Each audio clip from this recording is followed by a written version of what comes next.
wanted to, during this talk, we're going to talk a little bit about how civil dialogue came to be, this format that we have, why it is the way it is, and then talk about ground rules and kind of how we do it, and then we will have a civil dialogue event up here, and we'll ask for people to participate with that. So that's kind of what we're going to do.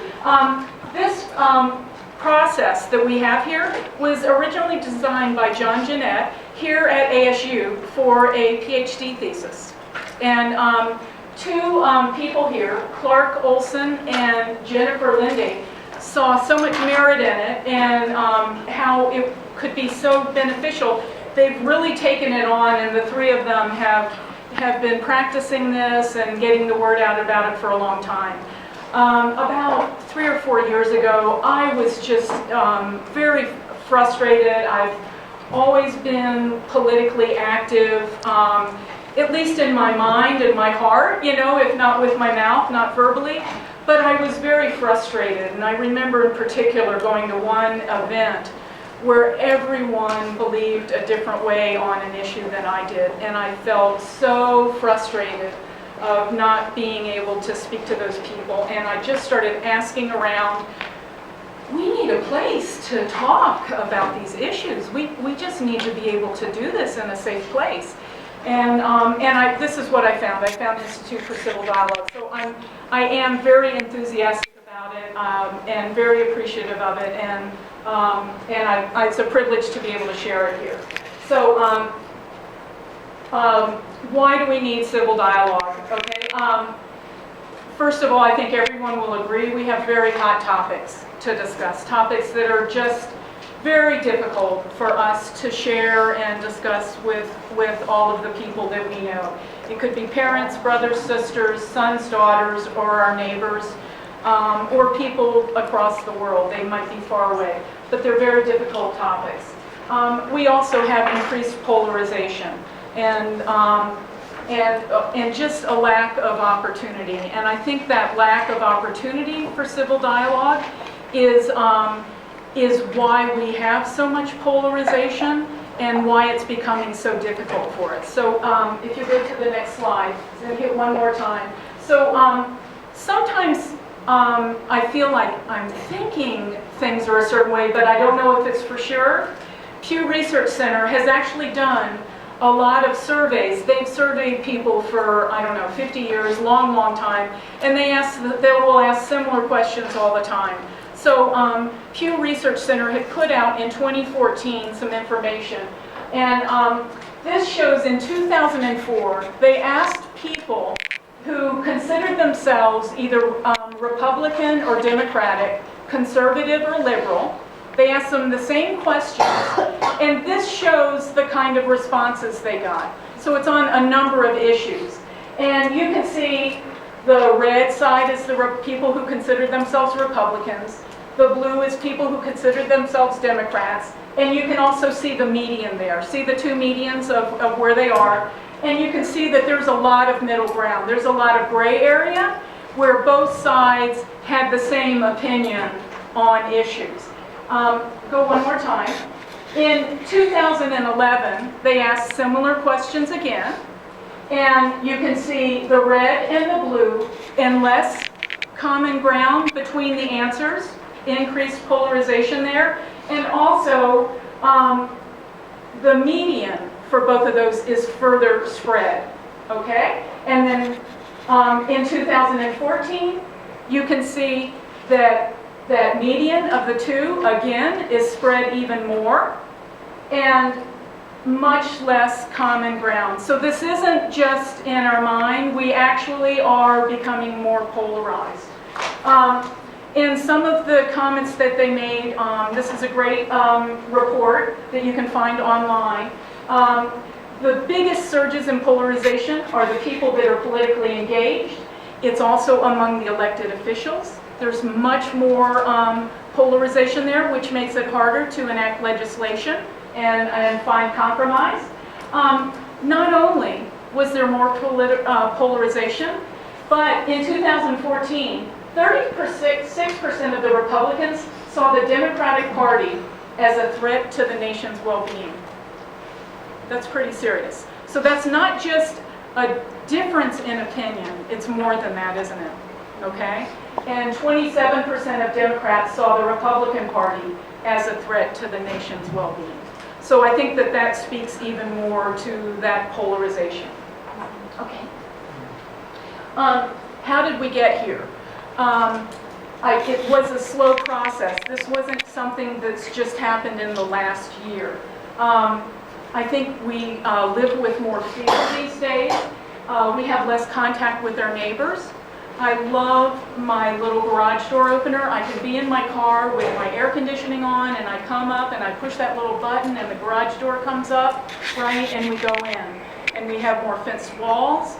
Our neighbors' kids don't play with the other kids as much anymore. We don't have kids playing in the street like we used to when I was young. My mom just said, go out and don't come back till dinner time. And we don't do that anymore. So when we hole ourselves up and separate ourselves, I think our ideas don't meld as much. Having both parents work, I think, doesn't allow for as much discussion on topics with people that are in different environments with us. The increase in independent news channels has had a big effect on this too, a lot of people feel. So it used to be everyone watched Walter Cronkite or someone like that, and the news was presented from a center perspective. And you might have varied and not agreed with everything, but for the most part, everyone was hearing the same thing. Now, we're hearing news. If we don't like a particular style, we listen to a news channel that mimics our beliefs. And there have been studies that show that when you talk and listen to people with like opinions, your views actually get stronger. It emboldens you, it strengthens your concepts, it makes you feel, boy, this is definitely right because I'm hearing the same thing. So it really increases that polarization to have these independent news channels. Another thing that I think is fascinating, in 1968, I don't know if anyone has heard about this, but there's actually a video on this that speaks to this. The Democratic Convention in 1968 was the first time we had on news debates by two people of differing viewpoints. And they didn't have enough money to cover the convention. So what they did instead was they hired two men to show on TV, and they broadcast them. And it was very popular because the sparks really flew. And if you haven't heard about this, I mean, the sparks flew on TV, on public TV.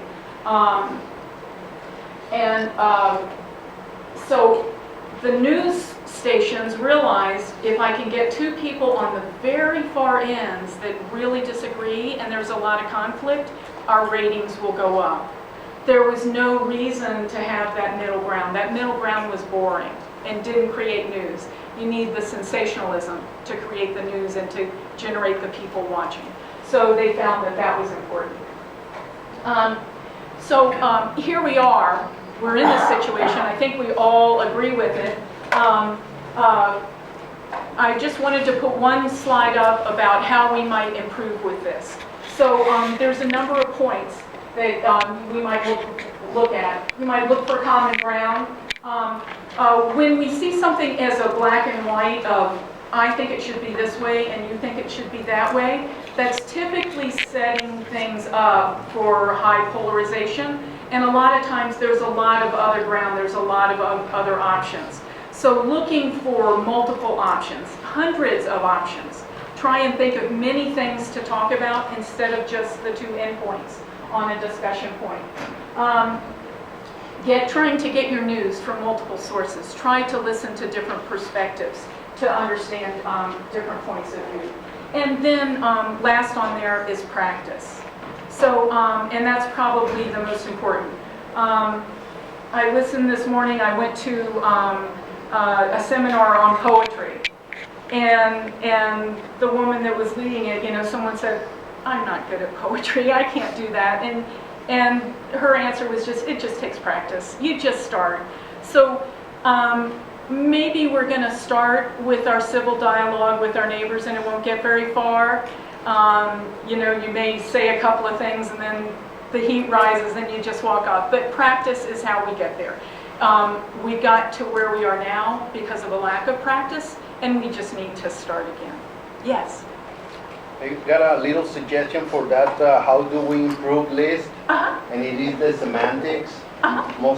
Many times we just Yes. use a word without even Yes. knowing the proper definition of it. Definitely. And that's something that sometimes comes up in groups. So we'll have a civil dialogue discussion and then I will talk about it, of how it went. And that is something that we see a lot. There's two kinds, if we want to divide things up, there are two kinds of issues in that respect. One where we're not really disagreeing, we're just disagreeing on semantics. The other is we really have a disagreement. Slavery versus no slavery. That was a true issue that we disagreed on in the country back during the times of the Civil War. But many times there really is no difference, or everyone wants good education for the children. And it's just a matter of how to get there and how we think. So that's a very good point. Thank you. Okay. Yeah, oh, yes. Yeah. If there was more than two political parties, do you think they will have a better or a civil dialogue because it's not polarized? It seems that the premise of the discussion, you know, you have two point of views, two oppositional all the time. And if you create, if there's another opportunity, a third party, maybe you will have a civil dialogue because there's multiple perspectives, not oppositional. Yes. The Institute for Civil Dialogue really tries to stay away from politics per se. In other words, we don't take a position. That is an argument that some people can make. And in fact, some people would say the two parties are the same. There's really no choice because both parties are the same thing and they want something different. I would argue or suggest that we do have other parties. We have, you know, we had Bernie last time who was, you know, a different perspective than Hillary. We have the Green Party. We do have other opportunities. And then there are opportunities within the Democratic Party and the Republican Party, I think, for different discussions. But that's something I would just stay away from myself personally. Yeah, because at the beginning you said Republican and Democrat. I know. And see, now I'm seeing the flaw with showing that slide. But it was just to show that we really do have polarization in the country. Yeah. But that might be something that would help. Yeah. Okay. Okay, so, is there another question? Another comment? Yeah. Yeah. My comment is that part of what exacerbates the polarization is that there is an ideological agenda that often hides itself behind civic positioning or policy positionings. So when an ideological agenda is behind a civil appearing policy position, then that ideological agenda ends up driving the discourse. Yes. And I really think that we need to pay attention to the dynamics of how ideological, motives shape public policy, therefore corrupting the civil society Yes. and polarizing. Yes. So we need honesty. I think you're speaking to honesty, people being honest about their objectives or their goals for speaking certain ways. And I think we also need education. So I think we could put education in there as important also. But We again, need to also confront people who are systematically dishonest because they have an agenda, they have an ideological agenda, and I can name neoliberalism, for example, i.e. market forces determine everything. That ideology then shows itself in a policy position vis-a-vis, we're going to undermine public schools yes. because it is not good for corporate profits. Yes. They want to privatize everything. Yes. So when we have that kind of an ideology behind the policy positions that are advocated by the two or whatever parties, then they don't allow a real civic dialogue. They sabotage it. Okay. Thank you. I hear your position, and It's a statement of I understand reality. it has merit, but I'd like to go on. So, and you might have more comments later on when we do our civil dialogue. So, what the civil dialogue is about may give you something. So, hopefully everyone has a program, and I believe in the program it talks about the goals of civil dialogue. Is that correct? And the ground rules. So, go ahead. Let's see. So, the goal of our civil dialogue is to explore hot topics with cool heads. And I think that very succinctly gives you an idea of what we're trying to do here. We want to honor all points of view without demonizing anyone. Okay? So we want to be very respectful and allow everyone to speak. And it's very important that all parts of the society get to speak. And this is difficult. And I think I was going to ask here some kind of questions about things, but I think that you would probably agree that within this group we don't have a totally diverse spectrum of all the different interests in society here.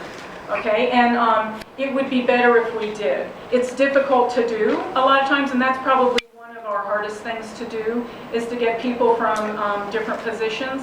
A lot of times at an event, one side of an issue will feel more comfortable about coming to an event and talking to it than the other side.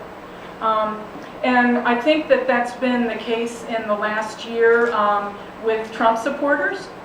I think, and that's why some of the polls didn't show up, weren't as good as people were thinking they would be. I did a lot of canvassing myself, and a lot of people just said, I don't care to share with you my opinion. You can speak, and then I'm going to close the door and go back in and thank you, but I'm not going to speak. And I think it was because, this is just my own, I haven't seen any studies on this, but just personally, I think probably if I was going to put myself in their position, they would say the press talks about people who support Trump must be idiots.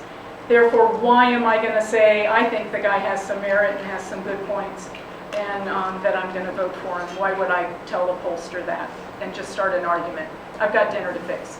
So we really want to welcome all points of view. And today, when we have a civil dialogue, when we do this, if anyone here has a different point of view than what they hear, I hope that you will speak up and everyone will be given a chance to speak. So I hope that you'll give your perspective, because that's really the most important thing, is that we hear a lot of different points of view. Okay, so how does this work? First of all, we are going to put up a controversial statement up on this board. So it's intentionally written as a controversial statement to evoke some emotion in you. Okay? And we're going to ask you to think about it and think of your perspective. And it may be a statement that you strongly agree with, okay? And or just moderately agree with it. You see some points of it that might not be true in some instances, but you agree with it for the most part. You may feel neutral. You may see pros and cons, so I can see some cases where that would apply and others not. Or you may be undecided. You may feel, you know what, I just haven't thought about this enough, but I'd still be willing to participate in a discussion about this and maybe ask questions and give my perspective. You may disagree with the statement, or you may strongly disagree. So again here, we've got 5 chairs, and we're asking for 5 variable points of view for a reason. So we don't have that point, counterpoint kind of position that we get. And sometimes the strongest place to sit is in the middle, in the neutral area. Because we're not looking to solve any problems here or to come up with an answer or to reach consensus. We're just trying to listen to all points of view, and sometimes the person in the middle can ask really good questions. Yes? How can you be so sure of honoring all points of view when you don't, when you decide only to have 5 positions in there? Couldn't be there 500 seats in front of us? So civil dialogue, what we do here is a demonstration, okay? Really what you want to do is, this is practice, okay? In a safe place. Hopefully everyone feels safe, feels good about giving their position on things. Hopefully after you do this, you would go home and try this without the training wheels, okay? So you're right. There are an infinite number of positions on things. We will start with the 5 people up here, and then we will give everyone in the audience a chance to comment. We can't give everyone a lot of time, but we will give everybody, say, a minute. If you have a comment to make or a question, we would like you to raise your hand and add that material to the dialogue, okay? So we will have a statement. We will ask for 5 people to come up that feel that they can honestly sit in one of these seats and speak from that perspective of agreement or disagreement. Then we're going to ask them each to make an opening statement, 1 or 2 sentences about why they chose the seat that they chose. Then we will have them dialogue for about 10 or 15 minutes, see how that goes. Then we'll ask if there's anyone in the audience that has more that they would like to say, something that a topic or a point that they feel was not mentioned already, or a question to ask someone. Then they can answer the questions. We'll have a closing statement. Each one will just say in 1 or 2 sentences if they feel the same, if they heard something new. Okay, and then I'll just give a little summary of how it went, and then we can have a discussion afterwards also of everyone about the process. Okay, does that make sense? Yeah. Okay, next slide. So we have some ground rules that we try to follow. So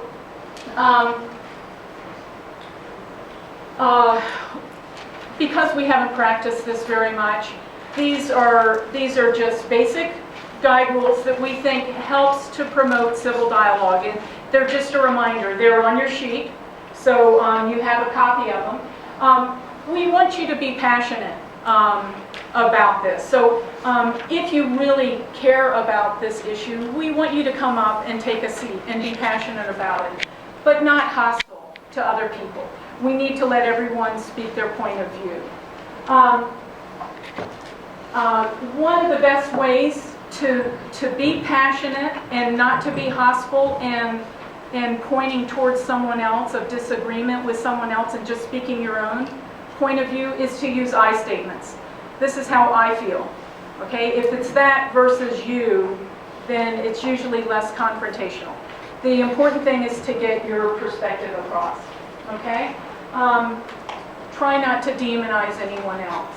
And actually, the takeaway is the most important part of civil dialogue is listening. Because really, the point of civil dialogue from our perspective, the point of this, is to understand the other point of view.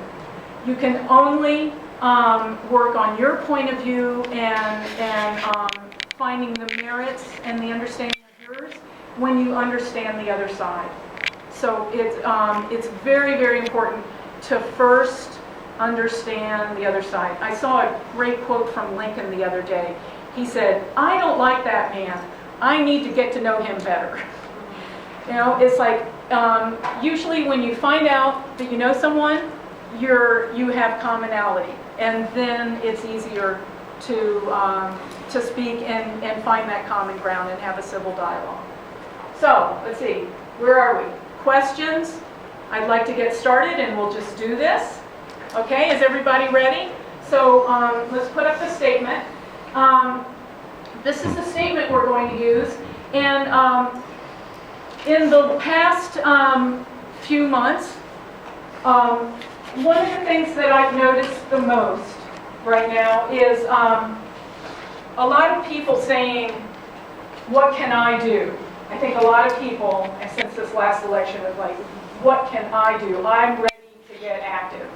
And I wanted to use this because during the day and different times, I have heard a lot about really becoming active and what that means. What kind of level does that mean? So Martin Luther said, nothing good ever comes of violence. Okay, so I want you to think about how that makes you feel. You might agree with that or disagree.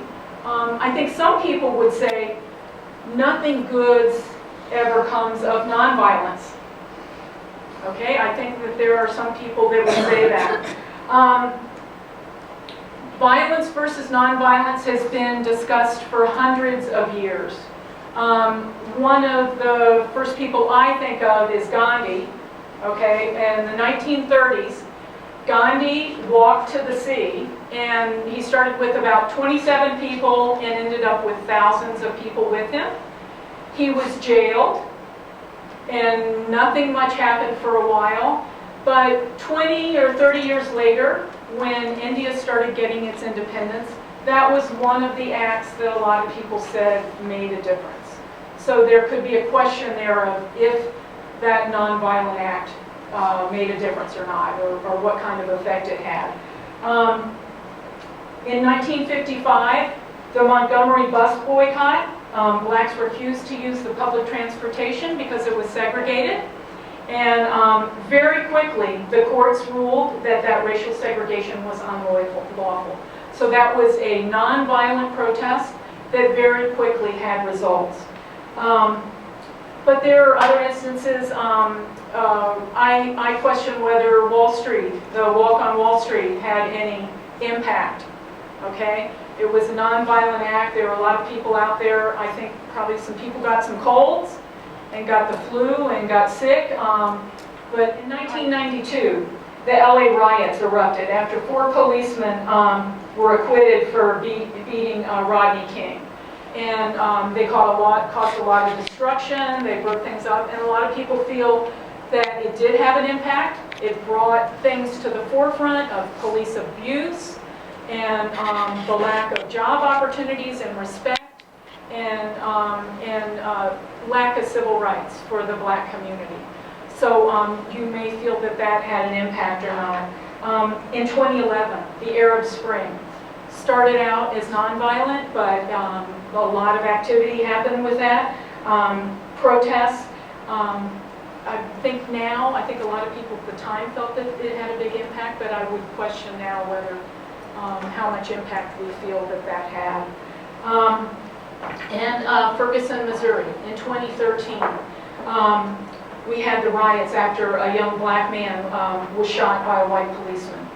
And again, we saw that civil rights, there was police violence, police brutality, and civil rights for blacks was perhaps not fair. Obama initiated a report on checking into how much of military gear was given to policemen and the policemen were using, and I think it affected a change. So those are just some of the things to just put us all in the same perspective of how I'm thinking about this. And I'm wondering if anyone has a seat calling to them, would be willing to come up and represent a point of view of agreeing with the statement or disagreeing or feeling neutral or undecided. We can't even get to what we're talking about. You know, whether we That you're looking at life. Yes, you're looking at life. Okay, so let's see. You started. Could you give me your name And then just in a sentence or two, tell us why you chose the seat that you chose. Yeah, because as far as I know, every movie that I've seen, the most violent person gets the victory. And that's my whole experience. Okay, thank you. What's your name? Cecily? Okay, and just in a sentence or two, could you tell us why you chose the seat that you did? So without violence, the Holocaust would have never ended. When people are being oppressed, violence is sometimes the only way they can be heard. Terrorism is the voice of the unheard. When violence is being used against minority groups, they have the right to fight back. Wonderful, thank you. Sir, what's your name? Moji. Moji, okay. Could you People just... call me Brother Moji. I'm a Sufi monk. Okay, I'm a non-violence activist, okay, and I'm a Muslim. okay. The reason I decided to sit here is because as long as we don't have a clear definition of what the word violence means, and that statement, nothing good. The good needs to be defined. What do we mean by good? How did we arrive at the position of nothing good comes? Who came up with the idea? Martin Luther. Okay, well, we need to, but that was 500 years ago. We need to contextualize it in this historical and cultural and spiritual and ecological moment. And none of these is done, so I can't make a decision. Thank you. Although I am non-violent Thank you. genetically, Yeah. because I'm a Muslim. Yes, I'm not trying to discount you, but I just want to allow everyone a chance to speak. Hi, what's your name? I'm Sean Sigler, and we can see where sometimes violence helps keep calm. Like Iraq is a good example. Before the occupation in Iraq, the mortality rate was a third of what it is now. Because of the violence, Saddam kept everyone in check. Everyone was scared. Everyone followed suit. Now there's just violence everywhere there. So examples of where good came from. Lorena Suarez. And I believe it's a matter of energy and frequency, and how can anything good come out of an act that hurts? And I am not going to contribute to the pollution of anger and fear, because that just feeds itself and diffuse whatever it is that you're trying to accomplish. Thank you. Okay, so everybody remember the ground rules. We're just going to try and follow those, let everybody speak. And I'm going to step away, and we'd like you to just have a dialogue. And typically, you'll notice these chairs usually get pushed out. We want you two to be facing each other. So just come back around a little bit, okay? And just have a conversation for a little while, and we'll all listen, okay? Thanks. If you have any thoughts, you might write them down. Again, we want you to listen. We need to have, please speak very loudly.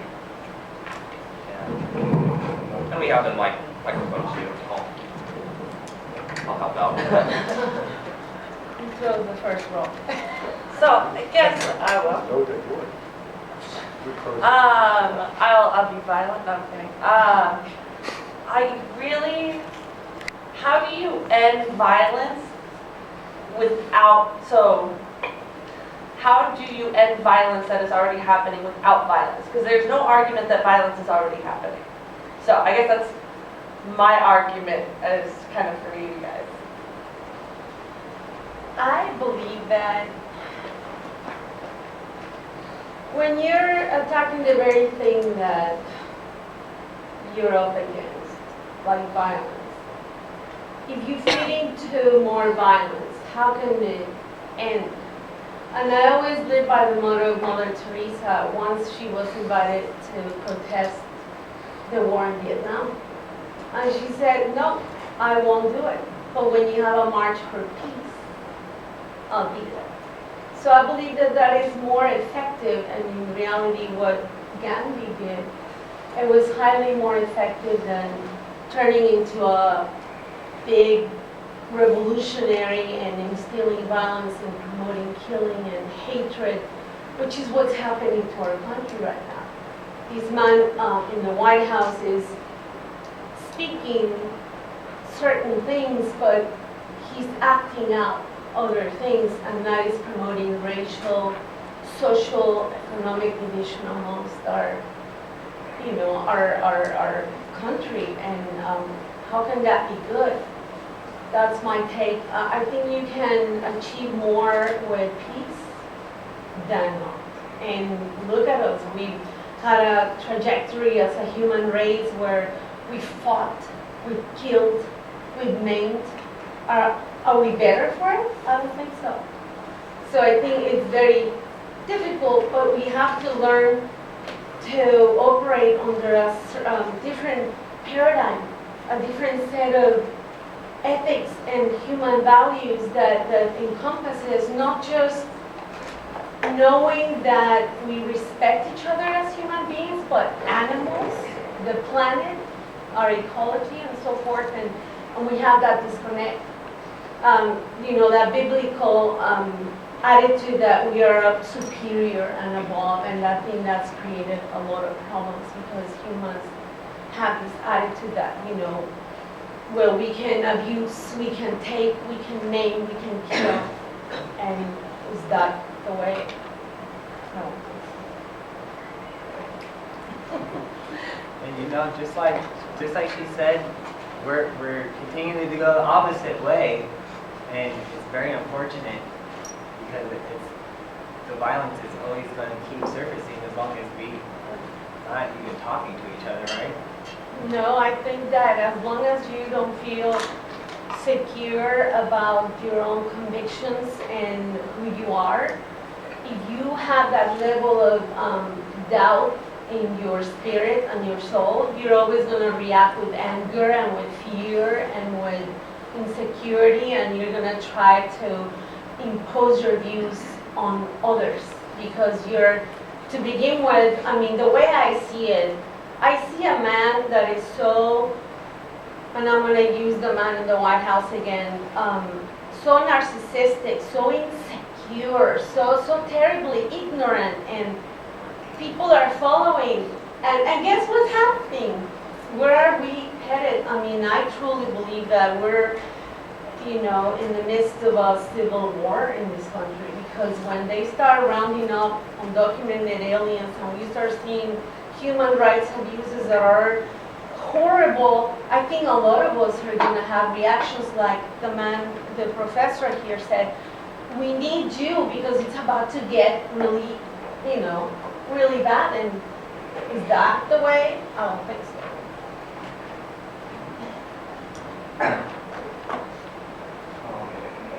Well, thank you. Well, I want to go back to your question so that I'm respectful of the discourse. You used the word violence. Did you mean physical violence? I'm trying to unpack that word. Yes. So physical violence, but that includes, for example, if you are in a fight and you have to push the person off of you, that counts as physical violence. If you have to detain the person who's trying to hurt someone else, I'm counting that as violence because it is a physical act of aggression. I would also state that Gandhi said there are two types of violence, physical and verbal. So the word might mean both of those. Okay, so you're not talking about racial violence, you're not talking about economic violence, you're not talking about religious violence. Right now, as a Muslim, All of the above. right. So your question is, when faced with violence, whether violence is like violence, in fact, does it do any good or not? Is that the question? Yes. So if someone's using violence against you, are you allowed to use violence back? Well, from my understanding of Gandhian violence and non-violence and Kingian non-violence and Mossadegian nonviolence and Islamic nonviolence, self-defense is part and parcel of nonviolence. Otherwise, if you allow naked violence without defending your own self or your home or your community, then you encourage violence. So self-defense is quite a different matter in response to violence. The problem that I have with the people who say we need to employ violence, facing violence, is that it perpetuates blood doesn't wash blood. So as long as we are defending ourselves, that's a different matter. However, when we begin allowing our ego to want to kick ass, that's when we become like the other side. But anyhow, this is about personal violence, but we are talking about state violence.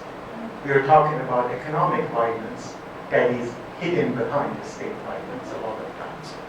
And in one concrete example, in Syria, in the town of Kobani, there was essentially an equivalent to a community defense force.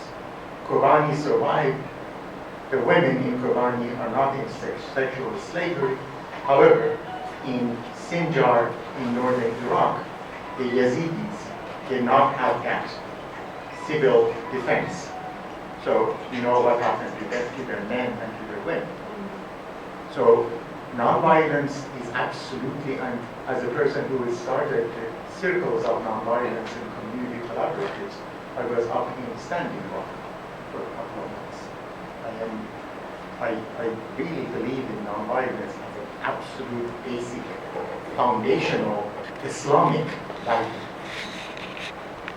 But self-defense, I don't know whether maybe I'm going too far on your question. No. I'm trying to. Well, it makes sense. So self-defense as violence would not count as the type of violence that we're talking about with a force against. If you're using it in self-defense, you're saying that's not violence, that's an act of resisting violence. Right. And I do agree that to resist and disrupt is very important, but what do you do to liberate once, for example, let's pretend that town of women is under siege and under attack, and they have been taken over. Let's pretend that they put a military border around, and they have soldiers and that. To liberate and free those people, would someone be able to condone violence? That's a great question. Okay, let's think about Yeah, that. sorry, that's a strategy. Like, where's the line between where self-defense turns to offense? Like, look at the U.S. right now. We're in, like, every country around the world and defending ourselves. Right? It's kind of strange. It's like, Wait. When I hear that statement, it really just angers me.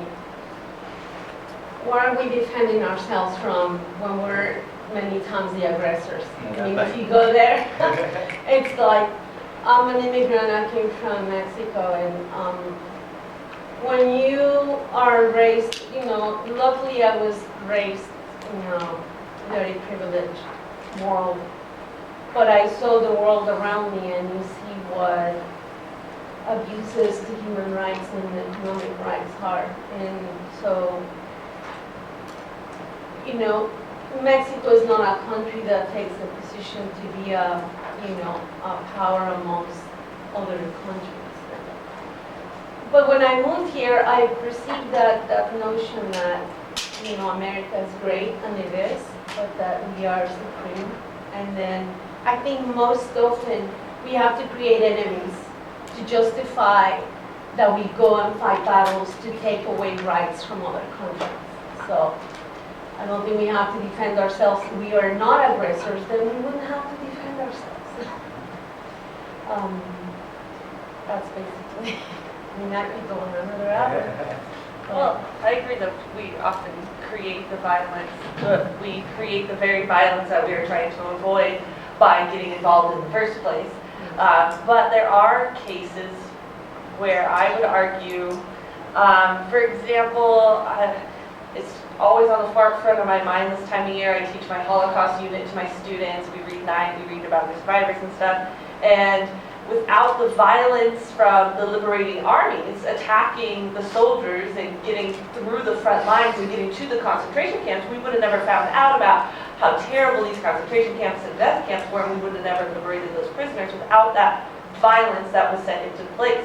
Same with violence against the black community, those Rodney King riots and stuff. And so then you have the Black Panthers who say, we're going to arm ourselves, and we are going to carry guns, and we are going to be prepared in case we need to fight back. And then people dismantle them and assassinations and all that stuff. But do they have a right to that violence to protect? Because most of the time that was in self-defense, but it was still violent. Or they felt like they had to liberate their brothers and sisters, and they would be like, we have to liberate these people, free Angela Davis and all political prisoners. So, but they were condoning violence in most cases. You know, I think as a human race, we still have to evolve incredibly to a point where our level of frequency as souls, because we are souls in a body. And we're here to learn, and there's a famous, this movie, Moonstruck, is one of my favorites, and Nick Cage, you know, there's a line that says, we're here to love, and we're here to hurt each other, and we're here to, you know, because he's trying to get Cher to go to bed with him. So, but anyways, it's kind of poignant because at this point, when you talk about the Holocaust and what happened there and what's brewing here right now, which is kind of starting that way. The similarities. It's to a point where the human vibration, I think, unless we collectively understand that we have to vibrate at the same level, which I don't know it's going to happen in many generations, because collectively, intellectually, morally, spiritually, we're so, you know, at different levels. So when I see, you know, posters that say, end racism, and end discrimination, and end child abuse, I'm like, really? Are you kidding me? You have to hope to change the whole human race in order to get to that level of, you know, spiritual frequency where we don't have to resort to violence anymore. And I don't think we're there yet. I mean, it'll take, I don't know, many generations to heighten our level of frequency to where we vibrate as a human race, you know, like, and we don't have to hurt each other. But I think it's a learning process. And You guys are doing great. I just wanted to ask, does anyone in the audience have a comment or a question? Anything that they'd like to add to this? Yes. Kind of like the phrase that says, you don't fight darkness with more darkness. You know, that a single point of light can break that darkness. And I've read that some, like during civil rights times, that it wasn't until people saw the dogs turning on the African American protesters that it started to turn really hardened hearts against what was being done. That and what happened at the bridge and innocent people being beaten. That the fact that they didn't fight back was so powerful and really tugged at the heartstrings. Yes. Anybody else? You know, that's why civic dialogue is going to be important for us to be able to talk. Because now all we have is, I'm right, you're wrong. And not like, oh, let me understand you and let's solve this together. That didn't happen. Yeah. Did you have another comment? Well, I wanted to We're running low on time, but Sure. I wanted to respond to when you went from a physical violence at the level of you being attacked to Holocaust.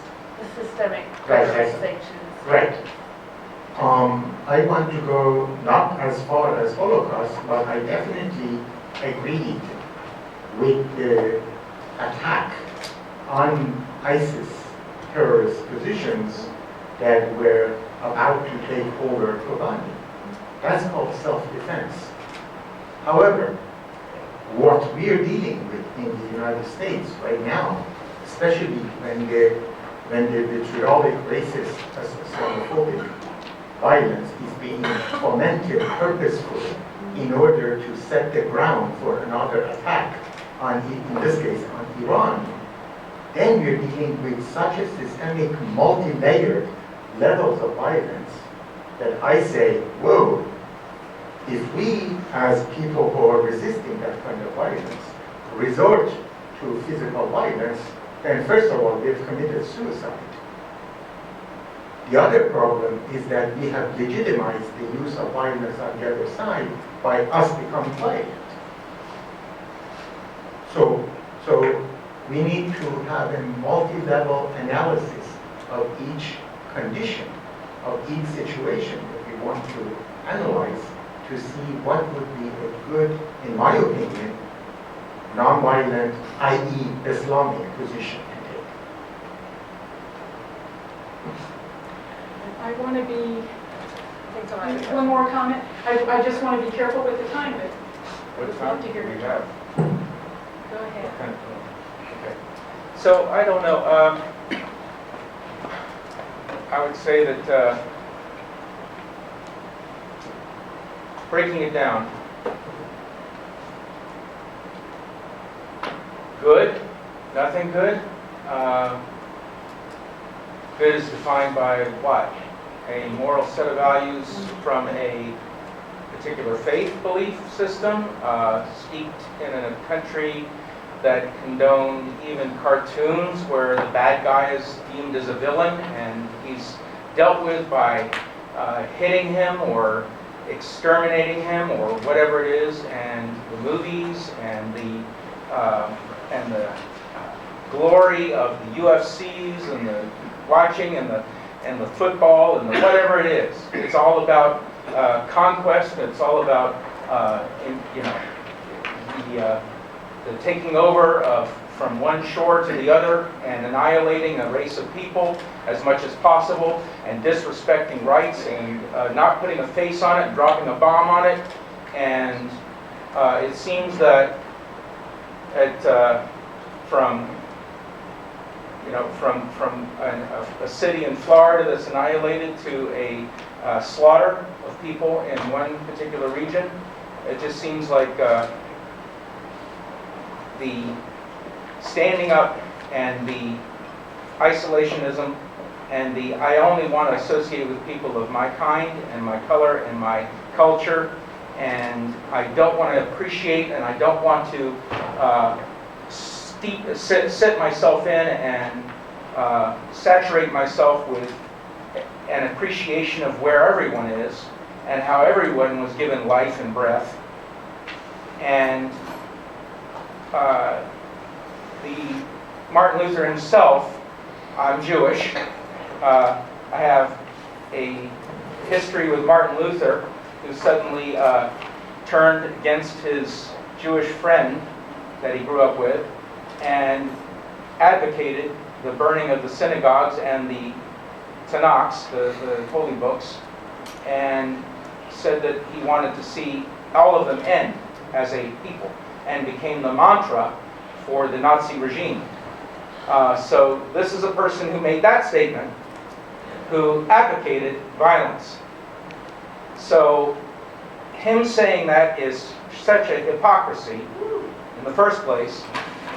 And I think what we need to do is be within ourselves, if we're going to engage in violence at all, that the violence we should engage in is against ourselves for being violent. And that we need to put a different face on this and see humans as who they are. That is a reflection of ourselves. Because, I don't know, I didn't think that anybody else's blood here is other than red. Thank you. Thank you. Shabbat Shalom, brother. Thank you very much. Okay, we're going to try and come to a conclusion. I really want to thank you all for speaking and coming up. So it's not always easy to do, but I think you guys did a great job. So I just want to have a closing statement from each of you, if you don't mind. And if you could start just a sentence or two of like, if you're in the same place, that's fine. Did you hear anything new or? I'll close by saying this. I always tell my kids the following. It's a line by Wayne Dyer, who just passed. I always say this: if someone offers you a gift and you do not accept that gift, to whom does the gift belong? And that is simple. If someone's giving you something bad and you don't take it, to whom does that belong? That's my question. Thank you. I feel generally feel that when violence is involved, just nothing really can really happen. But as opposed to their point, if you're defending yourself and you stop yourself from getting hurt, that's probably pretty good, right? So I guess there are some levels of maybe good in there, but I'm still considering. Sounds like you're in the right seat. You still choose a lot. Thank you. Well, I feel weird sitting in it undecided when I am so clearly on the side of nonviolence. And I believe, to me, nonviolence becomes meaningful when we are dealing with violence on the other side. And if we resort to violence in response to violence, first of all, we lose the moral, whatever high ground there may be. We become savage like the other side. So we need to stick to nonviolence as a moral percept. And on the other hand, at a practical level, right now we have a racism that is being fomented from the White House right now. This country is moving toward fascism. Muslims are being talked about as we need to build concentration camps. That's reality. Yeah, no, but Yeah. this is gross. So when we're dealing with that kind of violence, I say it is absolutely incumbent on all people of conscience to stick to nonviolence, because the other side has absolutely no morals, has all money, all the billions of dollars of money, weapons of mass stupefaction, weapons of mass distraction, in order to make the poor whites not to figure out the reason for their systemic violence. I mean, systemic poverty is not the rapist Mexicans or the terrorist Muslims and others, but because in the first decade of this millennium, $14 trillion, $14,000 billion went from the pockets of the poor and the middle class to the pockets of the super rich. So the poor white in this country is not supposed to figure that out. Therefore, they need to be distracted. New enemies need to be created in order for the plunder to continue. Thank you. So Thank you. we have a circle of nonviolence in Phoenix, by the way. Thank you. Thank you. I guess I'm still here, because if we need to disrupt and interrupt, and if that has to be done through violence, and that's going to save more people than it will hurt, I'm sorry, so I'm going to make a reference that's probably going to go over everyone's head, but it's like Batman.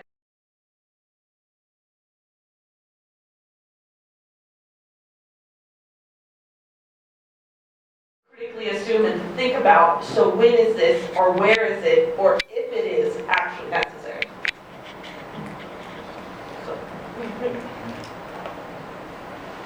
Well, I'm a bit confused. How am I ended up being here with the company, all these monks and philosophers, teachers, mystics, scholars of all kinds. I really don't know, but I'm not a complete moron. That's right. Although I could be, sticking my head in a home playing my violent video game.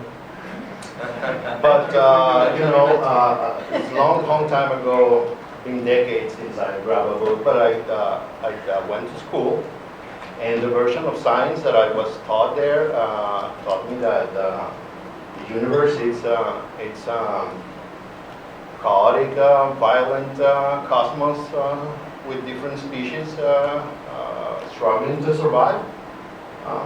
It was called Darwin, and then I also went to the church, and I learned that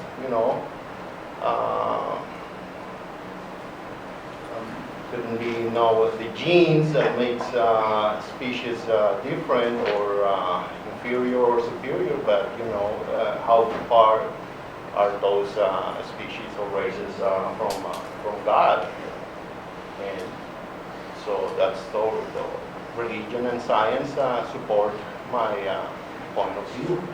But actually, my seed could be more away from them, because it's a bit confusing when the definitions of violence, if self-defense is defined as non-violence, then the teacher here should be on that side of the panel, because several governments are defining self-defense as something illegal. Right now, there's a leader of the self-defenses in Mexico, a great guy called Jose Manuel Mireles. He's been a prisoner for years in Sonora, and all his crime was to organize the people in small towns in Michoacan, and to get a hold of all the cartels and all these violent gangs with all these fast and furious weaponry that they got their hands on. So it's hard for me to understand what's going on. Okay. Can I make one comment? We're way over, so we'll have time afterwards to speak, okay? But I'd like to make a couple of closing remarks, but first... Point of clarity that might help with the self-defense issue. In law enforcement, there's a term is dominant aggressor. So if I'm a martial artist, if I'm attacked, I defend myself, self-defense.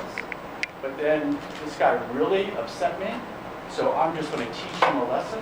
The police show up, I'm the dominant aggressor, I get arrested. Correct.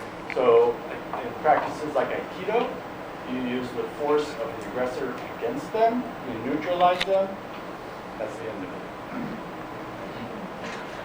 I wanted to just make a couple of statements, but first let's thank these people.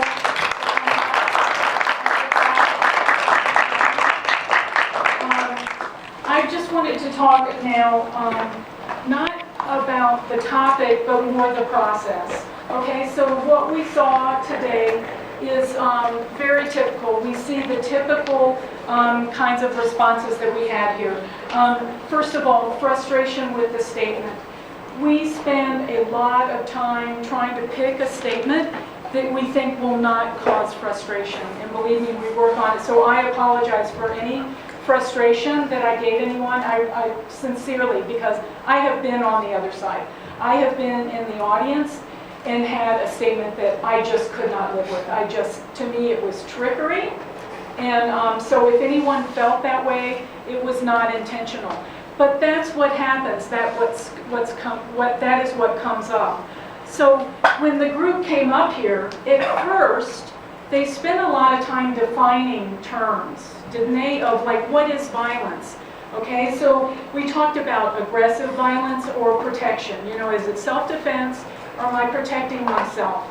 And where do you draw the line? And I brought up verbal violence because Gandhi had talked about that. So it can mean different things. And then different people talked about violence in different ways. Sexual violence, racial violence, religious violence, crimes of the state against the people or the people against the state. So everyone is coming from this different place, from their experiences. And that just adds into the mix and just makes it more important to talk with a level head, to communicate about everything so that everyone understands where you're coming from.